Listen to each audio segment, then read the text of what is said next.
మన ఇండియన్స్ శ్రీలంక పైన T20 సిరీస్ని ఘనంగా ముగించి ఓడిఐ సిరీస్లోకి ఎంటర్ అయిపోయారు. రేపటి నుంచి జరగబోయే ఈ ఓడిఐ సిరీస్లో టాప్ 5 బ్యాటిల్స్ ఏందో తెలుసుకుందాం. అలానే మన ఇండియాకు చెందిన ఒక బ్యాటర్ అయితే శ్రీలంక బౌలింగ్ లైనప్ని మొత్తాన్ని శాసిస్తున్నాడు.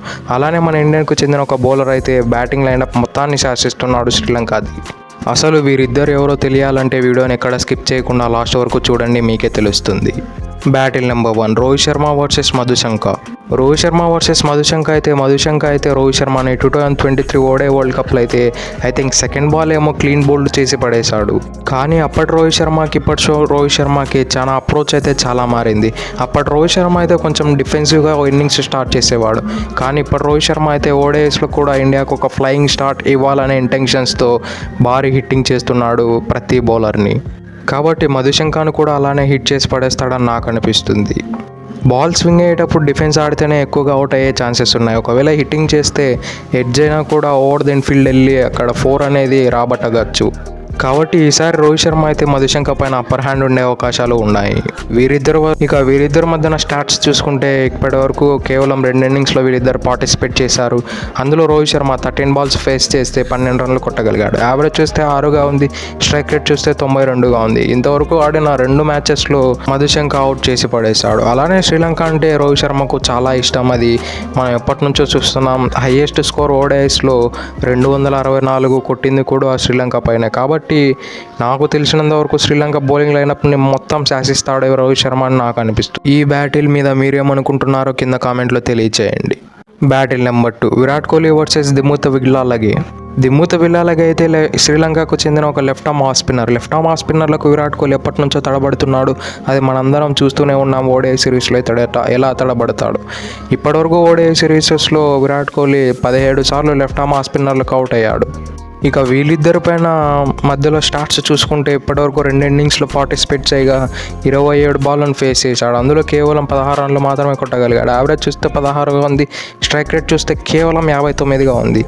ఇలానే ఒకసారి అవుట్ కూడా చేశాడు విల్లాలగేకి ఇంతే మంచి రికార్డు శుభం గిల్ పైన కూడా ఉంది. కాబట్టి విల్లాలగేతో కొంచెం జాగ్రత్తగా ఉండాలి. అలానే శ్రీలంక పిచ్చెస్ కూడా స్పిన్కు ఎక్కువగా ఫేవరబుల్గా ఉంటాయి. కాబట్టి కొంచెం చూసి ఆడితే సర్వైవ్ అయ్యే అవకాశాలు కూడా లేకపోలేదు. Battle number 3 Siraj versus Sri Lanka batting lineup. Mohammed Siraj అయితే ఇప్పటివరకు శ్రీలంక పైన ఏకంగా 15 వికెట్లు తీశాడు ఓడిఐ సిరీస్లో.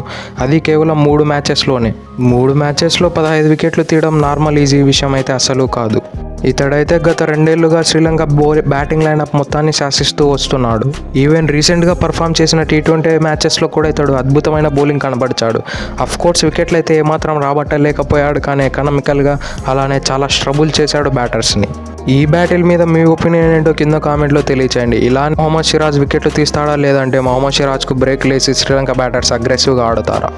Battle number 4 Kusal Mendis versus Axar Patel అయితే ఒక లెఫ్ట్ ఆర్మ్ ఆఫ్ స్పిన్నర్, కానీ కుశాల్ మెండిస్ ఒక wicket keeper left arm off స్పిన్నర్లకు మరియు ఎటువంటి స్పిన్నర్లకైనా బాగా ఆడతారని ఒక అపోహ మరియు అంటూ ఉండేవారు. కానీ అక్షర్ పటేల్ అయితే కుశాల్ మెండిస్ని అయితే చాలా స్ట్రగుల్ చేశాడు. ఇప్పటివరకు 2 ఇన్నింగ్స్లో వీళ్ళిద్దరు పార్టిసిపేట్ చేయగా అందులో 18 బాల్లలో 11 రన్లు కొట్టి ఒకసారి అవుట్ కూడా చేశాడు. స్ట్రైక్ రేట్ చూసినా కేవలం 16 మాత్రమే మెయింటైన్ చేయించాడు. ఈవెన్ రీసెంట్గా జరిగిన T20 సిరీస్లో కూడా అక్షర్ పటేల్ కుశాల్ మెండిస్ని చాలా ఇబ్బంది పెట్టేశాడు. ఈ బ్యాటిల్ అయితే అక్షర్ పటేల్దే టాప్ హ్యాండ్ ఉండే అవకాశాలు లేకపోలేదు. అలానే అక్షర్ పటేల్ కూడా విత్ ద బ్యాట్ మరియు విత్ ద బాల్ ఎక్సలెంట్ ఫామ్లో ఉన్నాడు. కాబట్టి ఈ బ్యాటిల్ అనేది చాలా ఇంట్రెస్టింగ్గా జరగబోతుంది. అలానే కుశాల్ మెండిస్ కూడా T20 సిరీస్లో చాలా వరకు కాంట్రిబ్యూట్ చేశాడు. Battle number 5 Shreyas Iyer versus Hasaranga. వీరిద్దరు ఇప్పటివరకు 2 ఇన్నింగ్స్లో తలబడగా అందులో 31 బాల్లలోనే 37 రన్లు కొట్టాడు. యావరేజ్ చూస్తే 37గా ఉంది, స్ట్రైక్ రేట్ చూస్తే 119గా ఉంది. వనిందో అసరంగ ఇప్పటివరకు శ్రేయస్ అయ్యర్ని ఒక్కసారి కూడా అవుట్ చేయలేదు ఓడిఐస్లో మరియు T20స్లో కూడా. ఓడిఐస్లో 119 స్ట్రైక్ రేట్ అంటే మామూలు విషయం కాదు.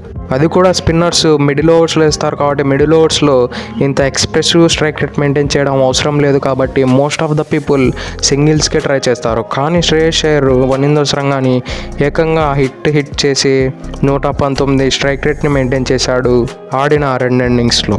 శ్రేయస్ అయ్యర్ గురించి గత కొన్నేళ్ళుగా మన అందరికీ తెలుసు. అతడు స్పిన్నర్లకు బ్రిలియంట్గా ఆడతాడు, ఫాస్ట్ బౌలర్లకు కూడా బాగా ఆడతాడు, కానీ ఎక్సెప్ట్ దట్ షార్ట్ బాల్. కాబట్టి మళ్ళీ శ్రేయస్ అయ్యర్ వనిందో అసరంగ పైన అప్పర్ హ్యాండ్ ఉండే అవకాశాలు చాలా ఎక్కువగా ఉన్నాయి. ఈ బ్యాటిల్స్ అన్నిటి మీద మీ ఒపీనియన్ ఏంటో కింద కామెంట్లో తెలియచేయండి. అలానే ఈ ఛానల్ని సబ్స్క్రైబ్ చేసి డైలీ ఫాలో కండి. That's it for today. Have a nice day. Thank you.